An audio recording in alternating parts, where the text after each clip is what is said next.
Yeah. But yes, I'm ready to rock. Okay.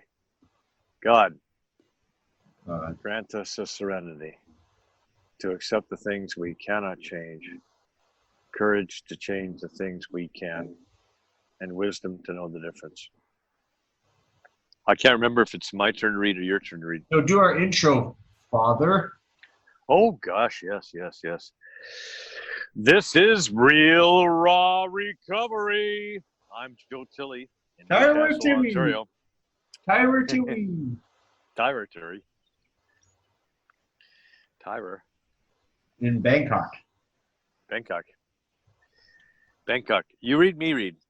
I thought about this. Just I would like to confess. I think you are a much better reader than I am, and I'm not even that I'm self-conscious. I just think you have the face for radio I do. I hear that a lot. and the voice. I hear that a lot. You have the voice. Because I have the face for radio. Because I have the face for radio. I'm going to read this. Okay. Okay. Yeah. A fellowship of freedom. If only men were granted absolute liberty and were compelled to obey no one, they would then voluntarily associate themselves in the common interest, as Bill sees it, page 50. When I no longer live under the dictates of another or of alcohol, I live in a new freedom. When I release the past and all the excess baggage I have carried for so very long, I come to know freedom. I have been introduced into a life and a fellowship of freedom. The steps are a recommended way of finding a new life. There are no commands or dictates in AA. I am free to serve from desire rather than decree. There is the understanding that I will benefit from the growth of other members, and I take what I learn and bring it back to the group. The common welfare finds room to grow in the society of personal freedom.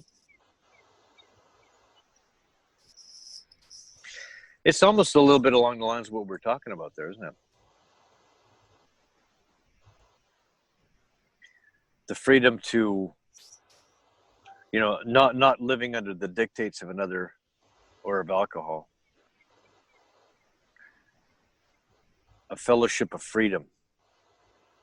Steps recommended way of finding a new life. No commands, no dictates. I'm free to serve from desire rather than decree. Understanding that I will benefit from the growth of other members. I take what I learn and bring it back to the group. The common welfare finds room to grow in the society of personal freedom. Yeah, I like that. Right? There are no musts. There are only suggestions. I mean, there are musts, really. If I want to recover, I must work the steps. But there are no rules or decrees or anything like that. There's recommended. Yeah. A recommended way of finding a new life. The steps are a recommended way of finding a new life. So it's recommended that I do that. And it's recommended that I do it quickly. Yeah. So that's great.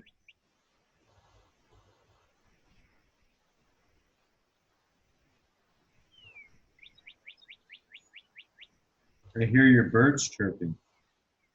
You hear the birds? Yeah. Yeah, it's nice out. Yeah. Yeah.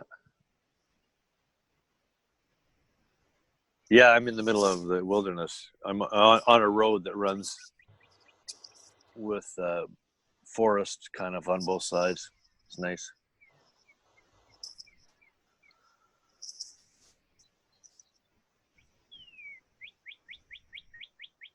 Yeah, so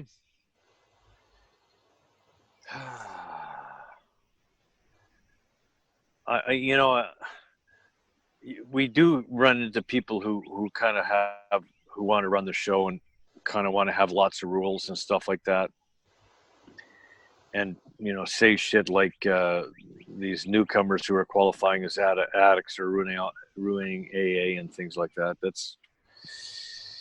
We're going to run into that. What are you going to do about it? But you can tell that guy if he has just a problem with alcohol, he's not a real alcoholic. Well, that's right, because really, if you think about it, that's not our problem. That's our solution. You know, alcohol, drugs, or whatever was our solution. We had a problem. We had trouble living in our own skin. So I had trouble living in my own skin. Because I had trouble living in my own skin, I tried alcohol, and suddenly it seemingly allowed me to live within my own skin. And so that's the solution. So the problem is obviously not alcohol or drugs or whatever. If that seems to be the solution, then obviously the problem is something, is the whatever it is that caused me to want to drink in the first place, or prompted me to want to drink in the first place. That's where the problem is.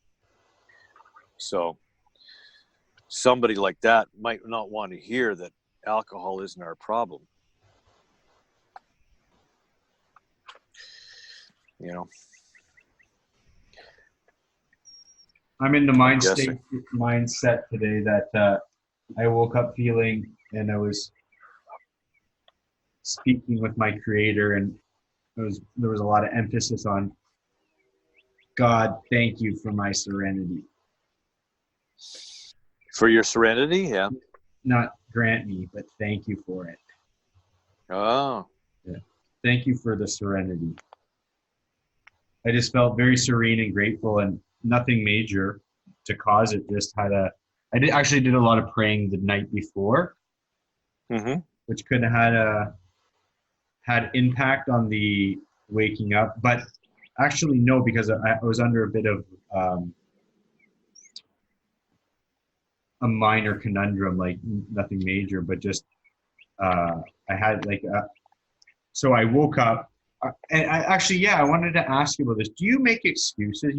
You seem to me, so you might have to search a little bit for what I'm trying to say. Is like, okay, so I had school today. Yep. I have a quota in my own.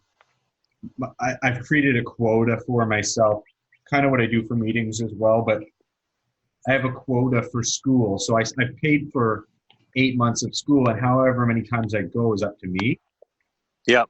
But I have a quota that is almost like I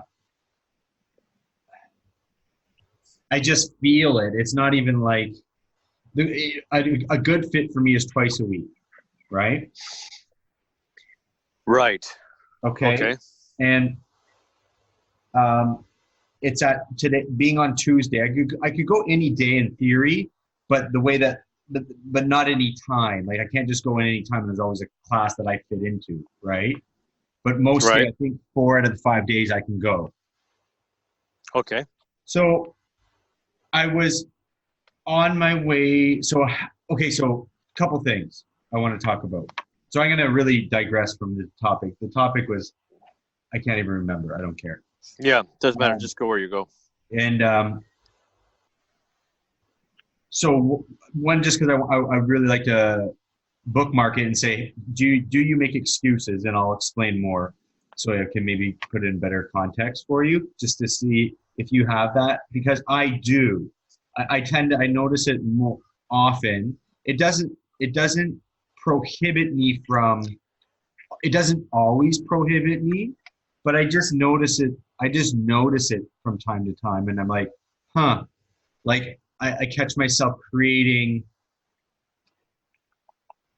reasons not to do something. And sometimes the reasons are really valuable or really, they make sense. The reasons are, like you should do that instead. That seems more pertinent. Okay. And then there's other times where I'm like, nah, I think you're reaching. And I just noticed like, so then I have to really make a clear decision. So anyways, that it kind of ties in because I woke up this morning, I was really tired and I didn't get to bed till about 4. Mm-hmm. But not out of like, I went for a really long walk yesterday too.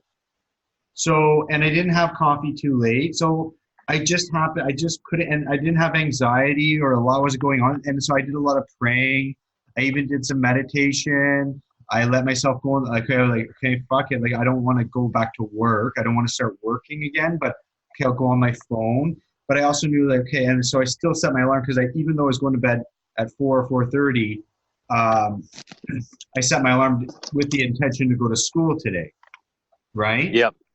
Yep. And I got up when my alarm went off, and it was about 10:30, which left me about 35 minutes before I had to go to school, which was plenty of time to have coffee and wake up, right? Yep. On my way to school, I take the subway, and in the subway, I can go on my phone and check. And there's a guy I really like in the program, and he was celebrating 40 years. Like, I would call it medallion, but it's not the same that you're used to. It was just like a 40-year celebration. Yeah. And it happened to be at 12 o'clock, kind of like quite far from where I was at, but I could probably make it. I would have been 10 minutes late. So again, I'm just going to just get you locked in. I'm on my way to school, which I'll go back to the excuses part later. But I'm on my way to school because I made the decision, no, you're going to school, even though I was exhausted, right? Yep. And by that point, I had woken up. On my way to school, on the subway, I was going through my Facebook feed, and I noticed that one of the members, who's a friend of mine, was celebrating 40 years today, today. Right now, yeah. And like, school starts at 12 and the meeting starts at 12. Do you know what I'm saying? I could take the Sky Train down to the meeting, and I would have been either on time or 10 minutes late now. Okay. I then go, when I read that, I messaged a guy immediately who would be the type of guy who would be at the meeting, and I said, "Hey, is today's Danny's celebration?" And I didn't hear back from him. Obviously, I didn't hear back from him within like a minute. So I just went back to my, okay, so what am I doing? Because I was still on the subway. And on my way to the subway, on my way to school still in theory. And then I just happened to message another guy who's in the program through social media. And I actually voice messaged him and just talked it out and mentioned like, almost looking for some advice. And then I was like, Tyler, go to school. That was that was like kind of the lightning bolt. Okay. And then from there, I was able to formulate, yes, I want to actually give my friend Danny a skull. I have an idea for him. And I wasn't prepared. And he's had 40 years, and he's going to have a lot of support, and he doesn't need me. Right. But I kind of knew, I also knew I had the meeting tonight with you. But when I kind of get the energy to go to meeting, I really try to take advantage of it because meetings are few and far between here. Right. So it's just kind of like, okay, so, you know what I mean? So I just had to really work that out. But I went to school, and I left school feeling like I left a 40-year medallion. That was a really good friend of mine. I left school feeling great. I felt like not only did I make the right decision, but it was just really awesome. But sorry, let me just take you back, because this was the clincher. Sorry, I missed like the main point. My apologies. The main point is I messaged somebody who's going to be at that meeting and asked, is it Danny's medallion today? I didn't hear because I wasn't 100%. Do you know what I'm saying? Right. I really wasn't. I assumed it was, but I wasn't like, oh, it could have been yesterday for all I know. Like, it could have been tomorrow. I don't know. And the guy wrote back just as I was like nearing my stop. Yes, would be great to see you. It's Danny's thing today. And I had already made the decision to go to school. When he told me that, I didn't go, oh, okay, I'm going to change course. There's something in this whole story that I'm getting to is that I made the decision and then nothing stood in my way.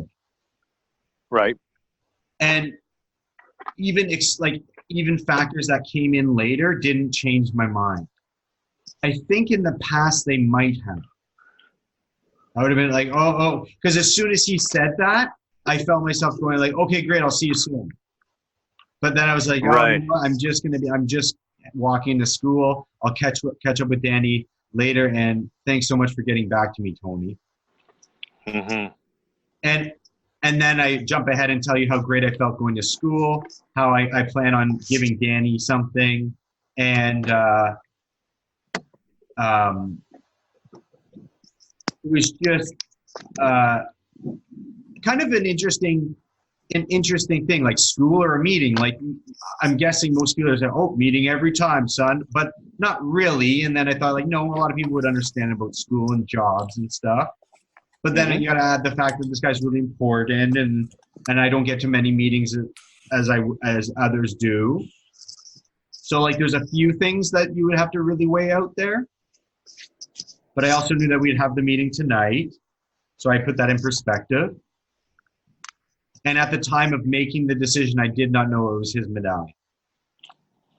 Right. Then I'm going to take yeah. Mm-hmm. So, Yeah. Okay. Right. And then there's two things I want to go back to making excuses. I just found myself like I was really tired this morning, and I thought, okay, I'm going to sleep longer and go to maybe the 3 to 5 class. Okay. And then I thought, okay, actually, I'm going to, and I just find myself frequently always, like, not, or maybe often, I often find myself when I have to do something like school, or I don't know how to describe it, like things that are out of, not like normally I only like to do one thing a day. Right. And that would classify either a meeting or school or something like that. Because I have my day jam-packed with other stuff that like, it's almost like I don't quantify it as a thing. It's just, I do. Anyways, do you find I'll throw it back to you with this. Do you find yourself when you have commitments coming up, that you are often in an internal debate of not getting out of it, but like putting something else in front of it? Do you do that, or do you have any experience with that? Well, yeah, I think we all have that. I mean, I think it's part of being human. Like when you have choices, anytime you got choices, you got to think about, which is the best decision at this time, and trust that whatever decision I make is going to be the right one, rather than second guess myself. Right. Right. Because I think it's important that we understand that whatever decision we make is probably the right one, and that's why we made it. So there are so many, factors that go into it, making a decision. Like you talked about a lot of them there, but like, what is going to make me feel the best? What ultimately is, like, what's my long-term goal? What's my short-term goal? All kinds of things, right? And yeah, so there's a lot that goes into making a decision. And when we make a decision, no matter what it is, like, I decide that I'm going to meet my friend Joe tomorrow, rather than set up a meeting with somebody in Toronto. That's the decision I made.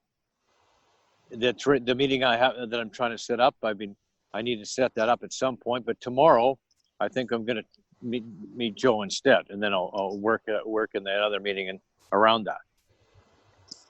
So that's the decision I make. And there's always going to be a certain number of factors involved in that decision. But I think it's important that when I make a decision, that I'm okay with it.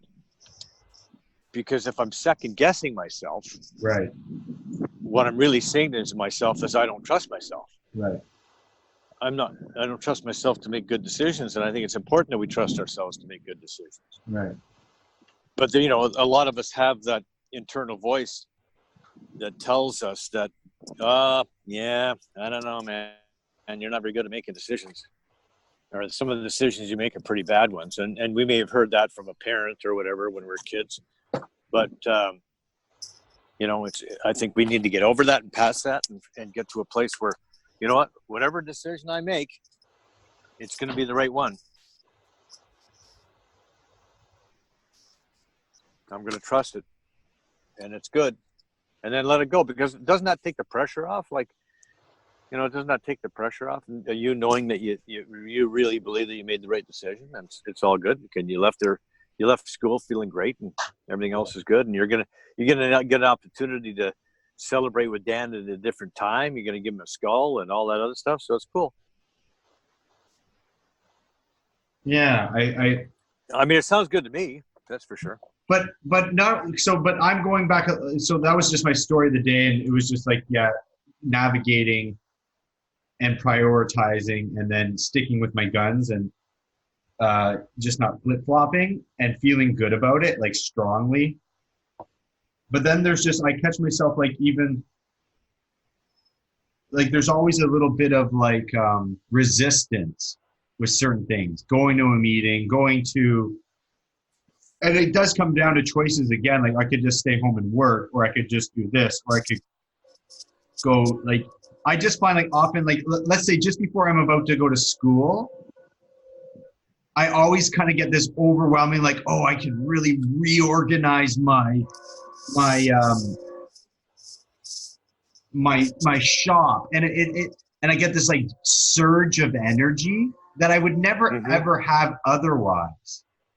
Like, as soon as I come home from school, I'm certainly not going to do it. But it's like, it's something, sometimes I just get these weird, like, oh, don't go to school, do this. And like, that will be like, and it's kind of like, but I'm really motivated. It's like, it's sincere. It's like, yeah, maybe I would go to my shop and renovate, but it seems like it comes in at the cost of another thing. Like, I have to sacrifice something. Because, like I said, if I didn't have school tomorrow, like, I'm not very excited to go rearrange my shop. I'm not going to go. Yeah. It's just, I find that happens a lot with me.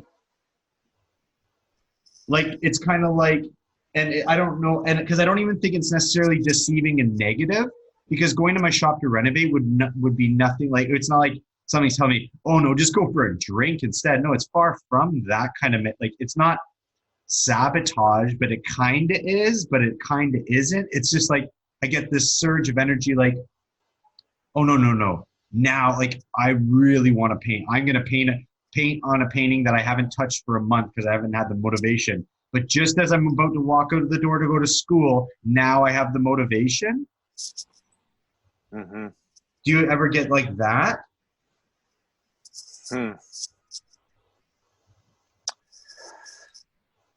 Yeah, well, you know what? It's probably like a lesser thing than that. But sometimes, I find myself like being late for certain events. Sometimes, yeah, sometimes it happens. No way. Believe it or not, that happens. So sometimes I find myself being late for certain events, and what happens to me is frequently what'll happen when I'm late is I'll suddenly get the idea that, hey, I better empty the dishwasher before I run out the door, right? Or hey, I better make the bed, or hey, I better, I'll make a decision like that, right? Or I better run to the front door and get the paper, and that's another minute. It's funny, I was going out the door to meet a guy this morning, and there's two things. The one was I could go downstairs and get the paper, or I could go get my gym bag and decide that I can go to the gym after we have our meeting, and and all that other stuff. And then I thought, no, just go. And then I went, and I was on time. It was good. I didn't go to the front door to get paper. Didn't go get my gym bag. I just went, and it was good. So those are the types of decisions I'm talking about. Those little last minute details that things that I could do later, but for whatever reason they decide, okay, I'm going to do it now. That's when that's what I like to get away from doing that stuff. And today I did, which was great. But I think that's part of my obsessive compulsive that I get an idea in my head about doing something that's really not that important, but decide to do it anyway. Right. And as a result of doing that, now I'm going to be late, Right. which is, you know, I'm never late. Right? Never. Oh yeah. Okay. Good. No. Good. That's great. No. That's Because it's kind of like the commitment's made, and if the commitment's made, well then the commitment means that in order to keep the commitment, you leave at 11:10 to jump on the back of a motorbike to go to the subway. Otherwise, like that's not the commitment. Otherwise, then you got to change course, because if you leave it in theory, I guess the way my mind works, which is obsessive, if you leave at 11:20, you're doing something else because you're not doing what you said you're going to do. You're not doing the commitment. The Right. commitment requires this. If you do something else, then you're not doing the commitment. That's good. I know, but it's like it's a different set of problems, as I mentioned to you. So you have that problem of like, I'm going to try to cram in as much shit I can before I go to the commitment, which then takes away from the commitment because now you're taking away from it. Whereas me, it's like up to the last second, I'm debating whether I should commit. Right. Like, okay, am I going to school today? But you're committing to something. You just had to decide what right. was It's always to the commit. last line. But like, if I knew that if all of a sudden it was 11:30, I would immediately go, I guess I'm not going to school. I would never kind of contemplate, well, I could be 20 minutes late. No, like that's not, I've already made a decision not to go to school. Yeah. It's never like prolonging, do something else, try to cram something, because it's like one or the other. You can't do both.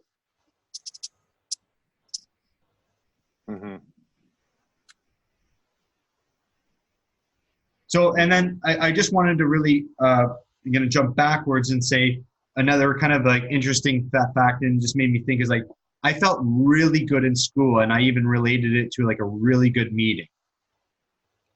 And I believe that you could go to church and feel that way too, like feel like really connected, feel really dialed in and connected. And one thing I learned about from a long time ago is that meetings are not replaceable, but you can build off of them. And you can build off of the routines that you build in the program. But I just kind of thought like, it's kind of like a two-parter. One, there's other things out there that can make you feel good and healthy and wholesome, like a meeting. And two, they don't replace meetings. Because it's kind of like, okay, wow, the gym makes me feel great. And you see all these guys getting jacked and just like addicted to the gym, or guys that find God and Jesus in church and then they disappear. And I'm imagining like, you could get caught up in school and not make time for meetings. And I've just seen all those guys fall apart. I can't think of a school one particularly, but maybe in my own, like I made a decision, obviously, to go to school over a meeting. And I think, again, most people could understand, but then there's also the fact, well, it could also be debatable. It's debatable, right? So I just thought that it was interesting that I felt like I'm being brutally honest. When I left that meeting, when I left school, I felt so good about myself for A, committing, B, getting up after less sleep, C, sticking to my guns and not letting anything get in the way, including a meeting, and on, and then just walking home going, I've invested in myself. I'm a little smarter than when I came. And I'm really proud of myself. Like school is an interesting element of like building and learning about shit I have nothing, like I still don't know anything about. Right. And so I just felt like, that was like a really natural high. And then I just also thought like, yeah, I can see how you get natural, like really healthy highs other places. But it doesn't replace what got you to the game. Yeah. Well, the big book talks about how, it's an avocation, working with others. and that, which means that it's like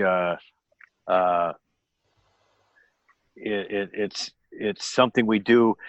Like there's in the booking process, there's a few times when we mark in there, it's family, job, and then working with others, right? It's like has number one is a family, number two is job, and number three is newcomer. So we feel that elimination of our drinking is but a beginning. A much more important demonstration of our principles lies before us in our respective homes, occupations, and affairs, right? So all of us spend much of our spare time in this sort of effort which we're going to describe. So that's talking about spare time working with others, right? As opposed to full time. And so we have to take care of all of our affairs. Like if I'm putting working with others, working with newcomers ahead of my family's going to suffer. It's going to cause problems with my family. If I'm putting it ahead of my job, my career, my way of making a living for myself and my family, then it's going to interfere with that, and it's going to cause problems. So if I always keep it as the number three, if I got spare time, should I go play tennis by myself this afternoon, or should I work with that new guy who's reaching out? Well, then maybe I'll do that. But I'm not gonna do it over top of my plans to go with my family to do something, or I'm not gonna break plans with the family to do something. I'm not gonna miss work, but I am going to make it my number three priority. Because what happens is if we start, putting newcomers in front of everything, yes, we become really great for the newcomers, but we're not great for our families, and we're not great for our employers. And so if I lose my family, lose my job, it's an indication that maybe I'm not practicing these principles in all my affairs. I'm just getting so messed up and so hung up on working with others that I'm not living a life.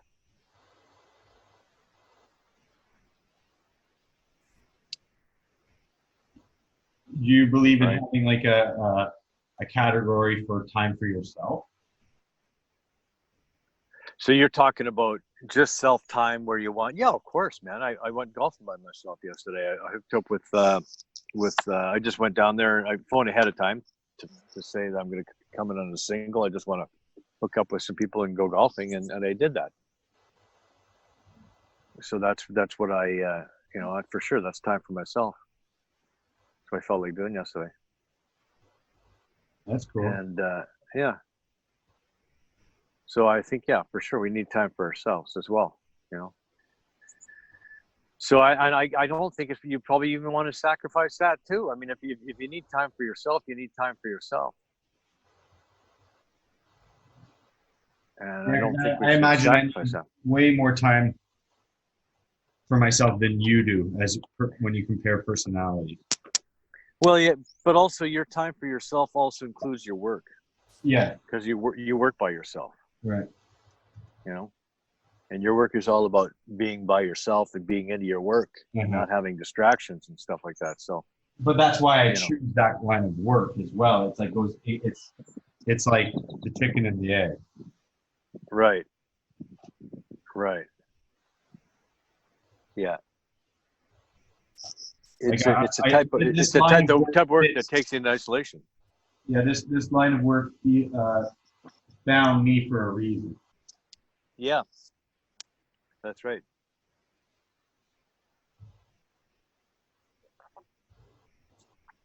Yeah, when you're an artist, obviously you need a lot of alone time.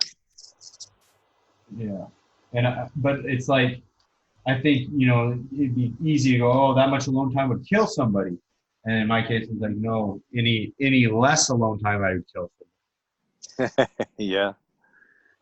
Yeah. Some people can't handle being alone, and some people can't handle being with other people. Right. So, yeah. But I think that it sounds like to me you've got some balance there. Yeah, lately it's been really balanced. Like I put a lot of emphasis on that because I've noticed myself preaching about it a lot. And I just, Yeah.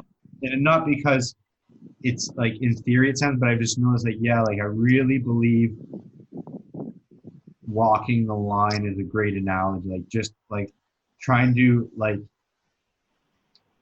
I don't like when shit's off balance. And that kind of coincides with when I'm not being real with myself as well. If I'm being too optimistic, and that would bring us back to conversations from almost maybe months back, like about optimism versus realism, or like being realistic versus optimistic. And so like that balancing act of like not shitting myself, and the balancing act of um, making sure that that I have a quota for certain things that get me out of the house, and stuff like that. And lately I feel like I've been really walking the line like quite well. So I get just to clarify. So like optimism, I see optimism as a good thing, like a really good thing. It's just when optimism becomes expectation, that's a problem. I know, but okay, so I believe that my mind can generate um, outcomes and scenarios and odds, and I can profile and stereotype and use my cognitive abilities to make decisions and to direct me for my next moves. And I find that optimism can hinder that if it's not applied with if it's not put in perspective. It's like, yes, I would love for this to happen, but what's really going to happen? And then you can add the like I'm imagining speaking for you in a sense, but you're like, you don't know what's going to happen. And I go, Dad, yes, you fucking do know what's going to happen. If you walk on the street and you don't look, you're going to get hit by the car. Yeah, but I would like to think that, like the car would avoid me. And it's just like, no, like we know what, like, and again, you can leave that 10%, 15% for fucking thunderstorm to interrupt life. And, Yeah. I wasn't expecting that. But in general, like optimism is sometimes a cop out, because it's like life still happens whether you're optimistic or not. So it's just, for me, it's like you can set an intention, and Yeah. it might lean on the optimistic side, but it's Yeah. after I've derived at like, is that realistically going to happen? For example, I remember I submitted art for a competition. I don't go, oh man, I hope I win. That would be so great. It's more like, I just hope I get recognized. I'm not going to win. The competition, I do not qualify to win. This work does not qualify to win. Like I said, there's 15% I'm wrong and I win. But the goddamn chances of me winning are slim to none. And as you would say, Slim just left town. So the moment you start going, oh, I could win with this, you're fucking kidding yourself. It's not fair. And I think it's phony, and it's misleading and dishonest. But if you go, hey, but what I do believe to be true and real is that I can get in the top 30, the top 10, maybe. Isn't that more fair and honest? Like you talk about being rigorously honest. I'm using a brain. If you're going to go on the 15% chance or 5% chance that there is for me to win, and then wage everything on that, or go off on that, like go on that train of thought, it's not, I don't think it's healthy even. Well, you know what? I don't. I think the definition of optimism is what we're talking about here, maybe, because there's a difference with what you're talking about, what I'm talking about. If I have optimism without any expectations, that's just optimism. Like, I mean, I throw it in there rather than throwing in there with any expectation at all. Well, I mean, I hope this is going to win the competition. There's nothing wrong with saying I hope this is going to win the competition. There's nothing wrong with being optimistic and think, you know what, it's possible for this. It is absolutely possible for this to win the competition. It's possible it could be a top 10. It's possible it could be a top 30. All those things are possible. And it's possible it won't make it. Right. Okay, that's right as well. That's true. All that stuff is true. So all the optimist thinks is, I can do this. That's all the optimist thinks. Not I'm going to do this. I mean, that's what I'm saying. There's a difference between being optimistic and having expectations. And I think, like, I can easily define that as like, optimism just means to look at a possible bright side, right? And imagine possible bright possibilities, but without expectation. And if I have expectations of something, then I'm entering this. It's going to be, oh, fuck, this is going to be top 30 for sure. And then it doesn't become top 30. Then I've got disappointment. And anytime I have an expectation, I'm setting myself up for a resentment, because disappointment leads to resentment. And so, it's okay to be optimistic without having expectations. Well, my brain doesn't stop there. My brain goes, is that realistic? Is that a realistic? Yeah, but you know what? Look at Maddie's audition, right? It was great, and she just threw it out there, right? She's optimistic that it's. I mean, she draws dreams. She's optimistic things can happen, and it freaking happened. She got the part, right? You have to be optimistic. You have to believe that it's possible. And if you believe that it's possible, then it can happen. But you got to believe that it's possible without having expectations, and understanding that, this particular thing might lead to something other than what I'm, something else. But if I'm optimistic, I can believe that it's going to lead to somewhere, and that's good to believe that it's going to lead to somewhere. It's just good to believe that it's possible. I'm putting it out there. If it happens, it happens. If it doesn't, it doesn't. But I'm optimistic that it can happen. Because when you're pessimistic, you're just throwing it out there and go, oh, this is going to be a piece of shit. This isn't going to go anywhere. And then, of course, if you put that negative energy with it, I think that you're manifesting that. But if you're manifesting positive potential without expectation, that's, I think, the best we can do. I believe that's the best we can do. Imagine that this is, there's positive potential here. Anything could happen, but I'm going to let it go and not be clinging to expectations around it. Right? So you enter the competition. Here's a piece of art that I think I like it a lot, and I think it's got potential, and maybe it'll win, and send it in there like that, rather than, I might get 30%, top 30. But see, you're lucky.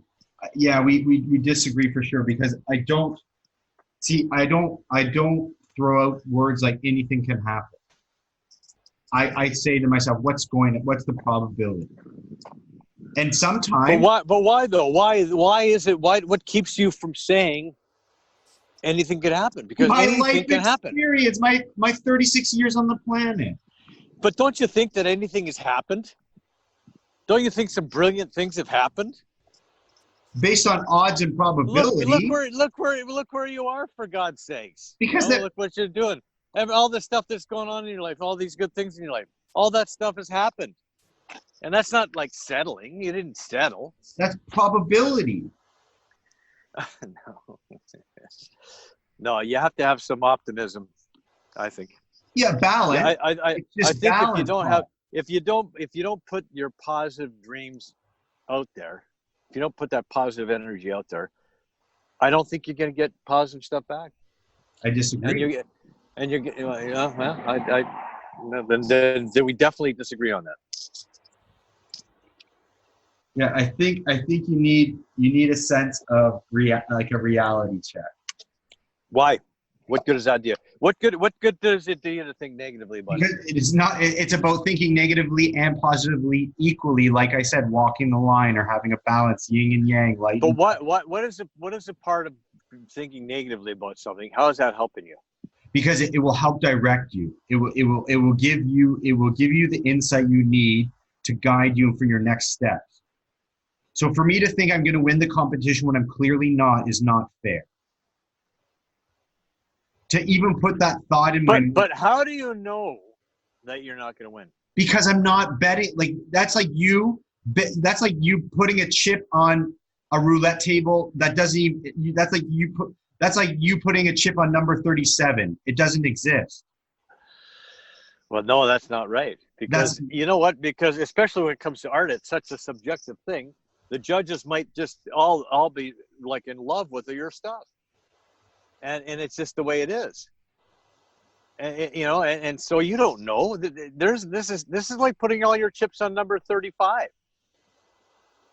It is possible. And I wouldn't gamble like that. That's not how I gamble. Well, you don't have to gamble.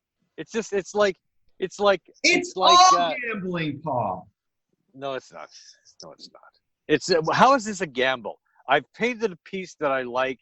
I put it out into the universe, and then whatever comes out of it is great. But you know what? It could be something really cool. I might even win. So I'm going to enter this competition, and you know what? I might even win. But I'm going to let it go. I'm not going to have any expectations around it. But it's sure is possible. Matter of fact, I'm going to draw a picture of me winning, holding the trophy, holding the championship banner, holding the first place ribbon, whatever it is. I'm going to draw that because you said ribbon. First place ribbon. They hang a ribbon from your painting. Like I'm like where they ride horses? Bessie the cow. Yeah. The best looking cow. Or even the aquarium. I won the blue ribbon for the best looking chicken. My son won a ribbon. My son won the blue ribbon. He won the blue ribbon for the best looking chicken over there. Hey, but okay, so that's your train of thought. I heard you. My train of thought is, okay, here's where I would go. Do I think I'm going to win? No. Do I think I'm going to lose? No. Okay, so now I've completely eliminated both ends of the spectrum. I'm not pessimistic. I'm not optimistic. I'm down the line. Now I go, okay, now if the cards fall how I want them, I'll get in the top 30 and get recognition for the first time in my 10-year career ever from an external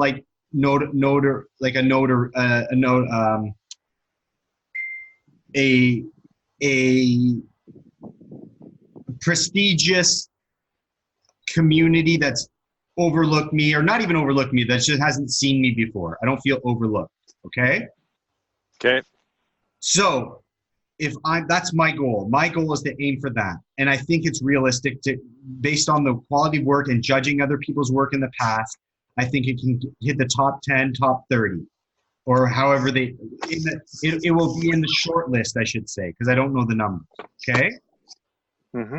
With that recognition from being in the short list, whether I win or lose is irrelevant.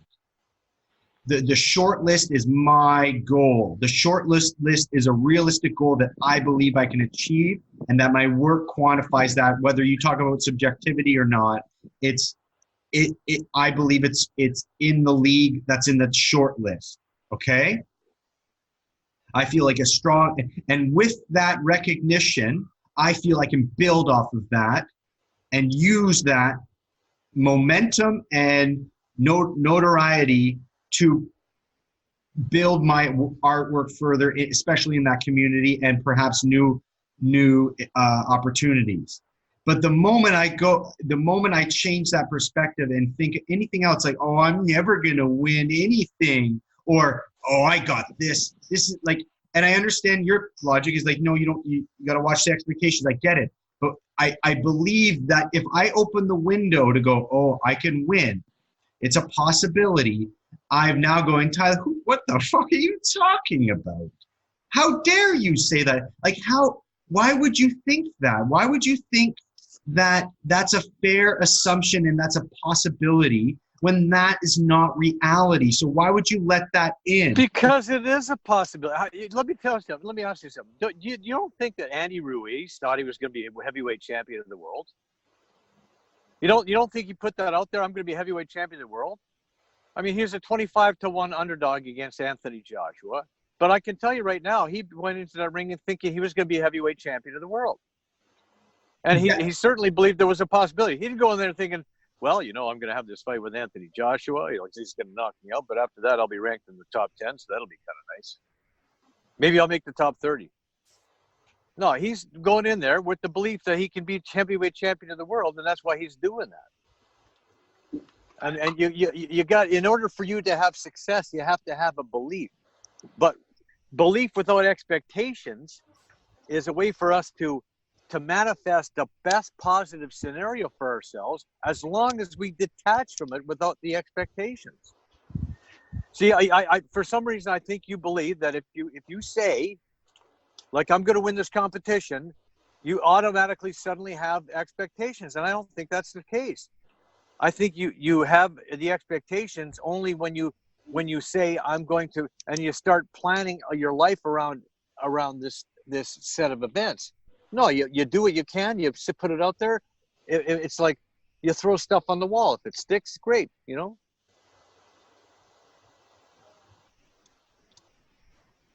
I know. I just believe I like to formulate my like. Well, I put it this way. I don't think Andy Ruiz is going to be heavyweight champion of the world if you thought like that. That's a completely different analogy for what I'm doing. I believe. Well, I don't think so. I think you have to have, if you want to have that type of success, if you want to be the leader in your craft, if you want to be the best at what you do, you have to have the belief that it's possible. I don't think you have to have expectations. You don't have to live around expectations, and this is going to happen because expectations lead to disappointments, which leads to resentments, which leads to problems for somebody like me. But if I have belief that anything is possible and I can do this, and I start and I set some goals and I set some intention and start following that intention and start putting myself in a position to get there, then it's possible. And anything can happen. Anything can happen. You can win the number one. You don't have to settle for top 30. And so, and if you have the belief that you can do it and you enter and you end up in the top 30, that's great. That's great. It hasn't cost you anything. It hasn't cost you anything to believe that it was possible to win it. It hasn't cost you anything. It doesn't hurt you. It doesn't cause you any problems because you believe that you could have won. So back to your Andy Ruiz concept. So Andy Ruiz had one shot. I have a lifetime. Art is a different game. Art is an investment. On that note, but where's the benefit of not believing? Where's the benefit of not believing that you're going to accomplish that? What is the benefit of not believing?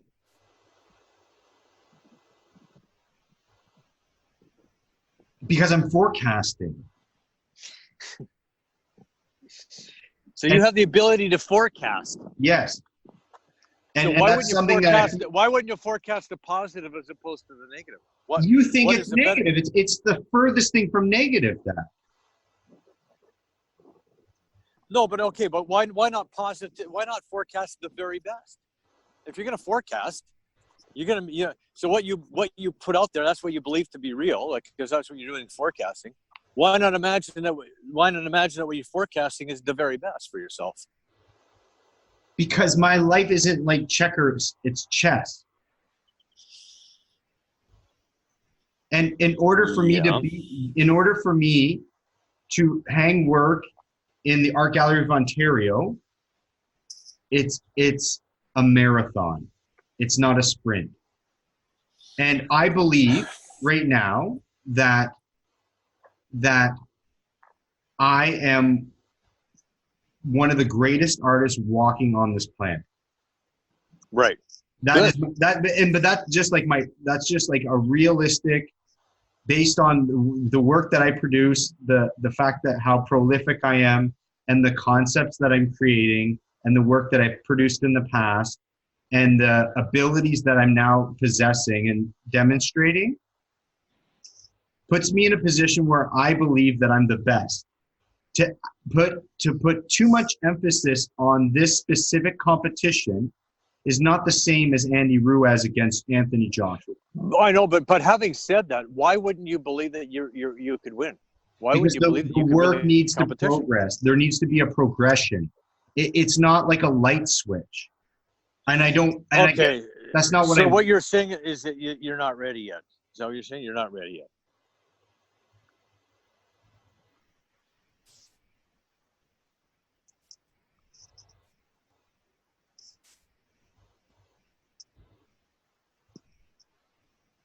Maybe I have to humbly say, no, I'm not ready.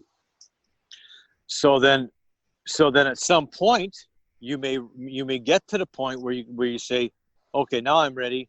Now when I enter this competition, I can win. Is that what you're saying? Perhaps, and maybe I'd say more really, I could be in the top three, because as you stated, art is subjective. And then what happens is then recognition from other prestigious communities you build off of it. It's like a building session, and I just see that as my path that I've chosen. I didn't want to be the Justin Bieber of art and just and all of a sudden overnight explode, like almost similar to Andy Ruiz. Right. Like all of a sudden overnight he's demanding $50 million for his next fight. Like, will he get it? No, but that was an overnight, he couldn't, he was talking about not being able to feed the family. Now he's talking about driving Bentleys. Right. I don't have that, again, because I'm being realistic. I don't have that kind of same path laid out in my forecast for the art. Could it happen? And would I be surprised and embrace it? Sure. But why would I envision that kind of life for myself when experience has stated otherwise, whether I look at other famous artists or just the path I'm currently on? It's not an overnight light switch.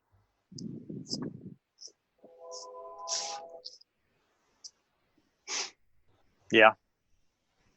But that doesn't, so then you go, so that sounds negative. No, that just gives me a foundation to build from. It gives me real roots. And it's not hokey and it's not misleading. It's yes, this is where I really stand, and it's a thorough inventory of who I really am and what I can really do. Yeah. And the direction that I'm going in. And I love it. Right, but I can give you another sporting analogy. Okay, so there's a lot of people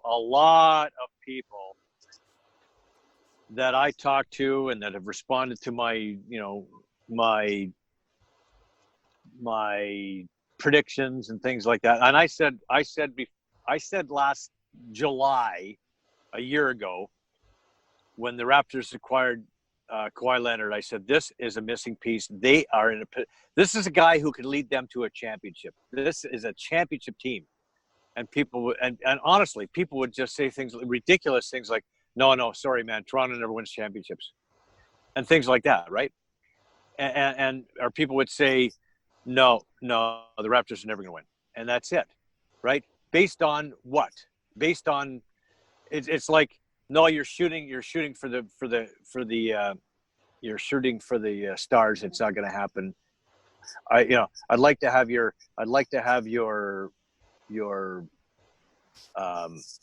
belief.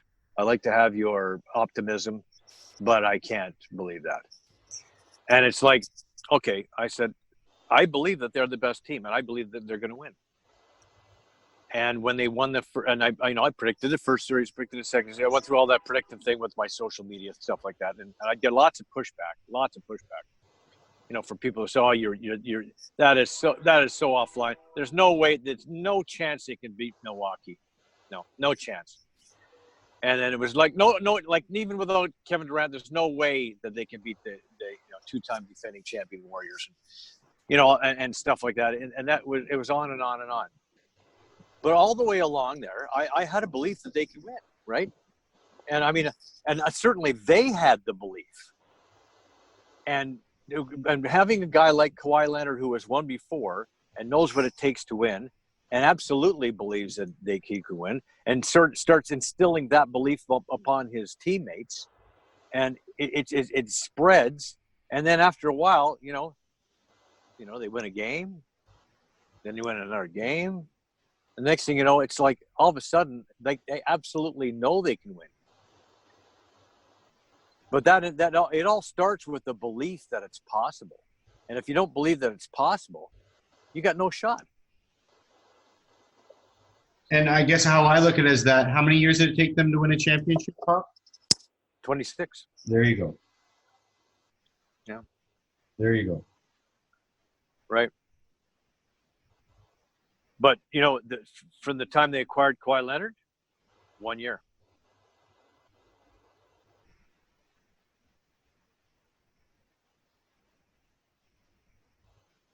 So when they brought a guy who's done it before, who knows knows what it takes to do it, and knows it can be done, not just believes, but now knows,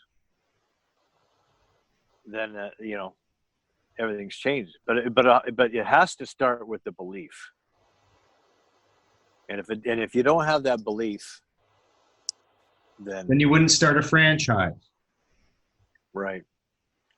I've already started a franchise. But I mean, listen, I'm sure that when they started the franchise, I'm sure they started with the franchise with the idea that we want to have a team in the NBA that we can come and watch play and yada yada yada yada. That's for the start of the franchise. Exactly. Right. Exhibit A. Right.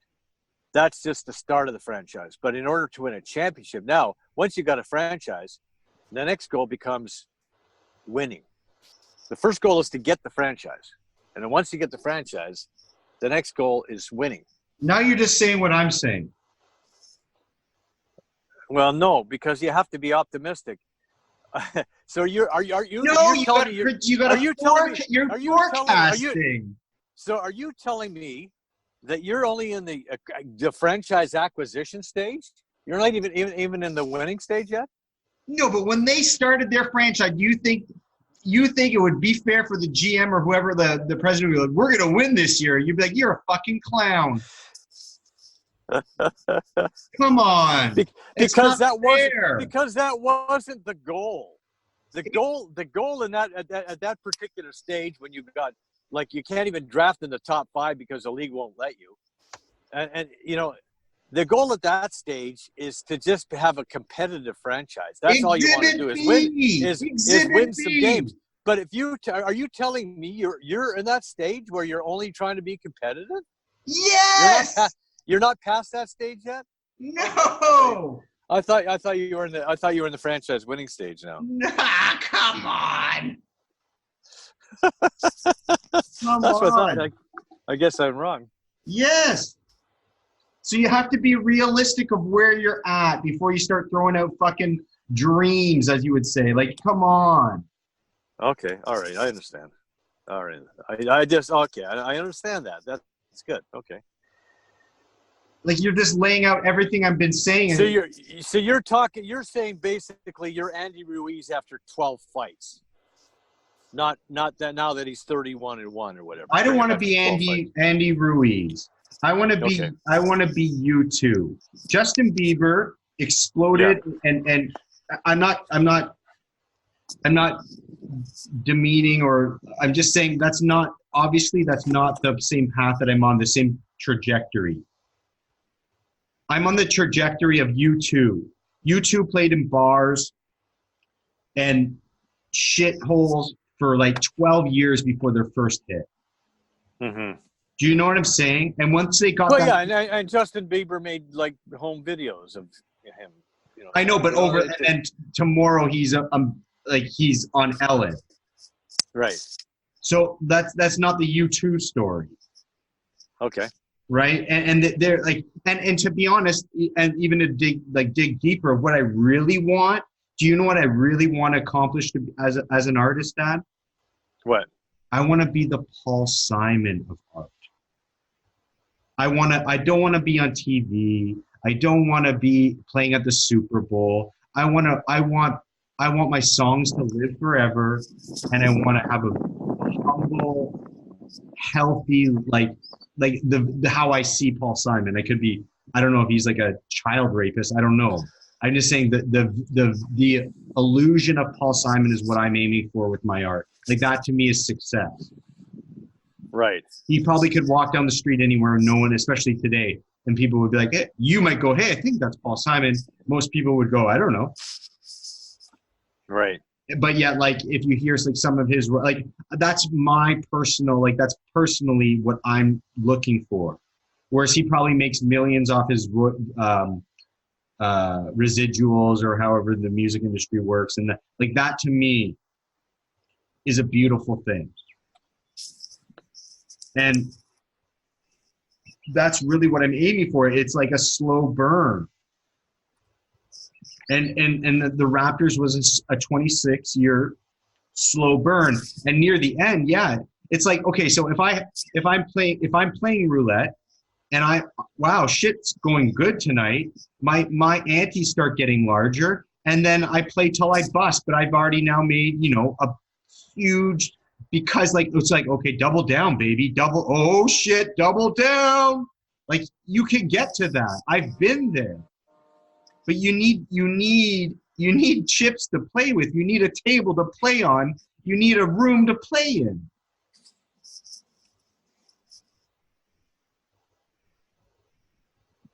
And it's step by step, and it's balance, and it's optimism mixed with realism, and it's forecasting and profiling and figuring out, okay, what's the best next course of action? And then you like, I really believe it's a fair assessment and inventory of who I am, and where I'm going.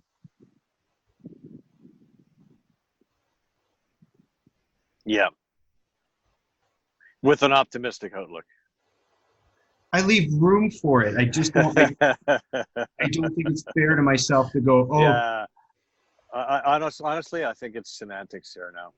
Okay. Because I agree with you in a lot of different ways, but it's just I think you've been telling me that it's not good to be optimistic, and I'm saying that it is good to be optimistic, and I think even what you're indicating there, but what you're talking about the Paul Simon, that's an optimistic viewpoint about where you want to be, and so I think you're saying the same thing, me, but you're seeing it in a different way. So anyway, I think we should wrap it up.